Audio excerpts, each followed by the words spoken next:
Mahudha ST workshop ખાતે વિશ્વ તમાકુ નિષેધ દિવસ નિમિત્તે કાર્યક્રમ યોજાયો। વિશ્વ તમાકુ નિષેધ દિવસ 2024ની થીમ તમાકુ ઉદ્યોગની દખલગીરીથી બાળકોને બચાવવાની છે। આ થીમને લઈને તમાકુના ઉપયોગની હાનિકારક અસરો વિશે જાગૃતિ લાવવા અને તેનો વપરાશ ઘટાડવા માટે અસરકારક નીતિઓની હિમાયત કરવા માટે વિશ્વ આરોગ્ય સંસ્થા અને નશામુક્ત ભારત અભિયાનની આગેવાની હેઠળ દર વર્ષની જેમ આ વર્ષે પણ નશાબંધી મંડળ ગુજરાત સંચાલિત નવ પ્રભાત વ્યસન મુક્તિ કેન્દ્ર મહુધાના સહયોગથી તારીખ 31 મેના રોજ વિશ્વ તમાકુ નિષેધ દિવસની ઉજવણીનો કાર્યક્રમ યોજાયો હતો, જેમાં ગુજરાત રાજ્ય માર્ગ વાહન વ્યવહાર નિગમમાં ફરજ બજાવતા મહુધા ડેપો મેનેજરના અધ્યક્ષસ્થાને મહુધા એસટી વર્કશોપ ખાતે ઉજવણી કાર્યક્રમનું આયોજન કરવામાં આવ્યું હતું। બસ ડેપો મેનેજર દ્વારા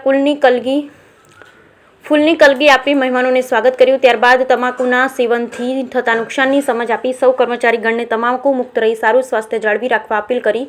અત્રેના પ્રો ડાયરેક્ટર નવ પ્રભાત વ્યસન મુક્તિ કેન્દ્ર મહુધાના સંજય રોહિતે તમાકુના સેવન કેટલી હદે શરીરમાં હાનિ કરે છે તેની સમજની સાથે શારીરિક, માનસિક અને આર્થિક નુકસાનની સમજ આપી। અત્રેના કાઉન્સિલર જાગૃતિબેન તથા હિતલબેન, ગીતાબેન, દક્ષાબેન દ્વારા નશામુક્ત ભારત અભિયાનનો હેતુની સાથે ઉપસ્થિત સૌને વ્યસન મુક્તિના શપથ લેવડાવી આજીવન તમાકુના સેવનથી દૂર રહેવાના સંકલ્પ લીધા। કાર્યક્રમમાં હેડ મિકેનિક વર્કશોપ ઇન્ચાર્જ એનટી પટેલ તથા આરસી મિકેનિક એમ એ મલિક તેમજ ડ્રાઈવર કંડક્ટર ઉપસ્થિત રહ્યા હતા। સમગ્ર કાર્યક્રમનું સંચાલન બસ ડેપોના એટીઆઈ જહીરભાઈ તેમજ કાઉન્સિલર જગદીશભાઈ મકવાણા દ્વારા કરવામાં આવ્યું હતું। Bureau report Nishar Shaikh, Mahudha.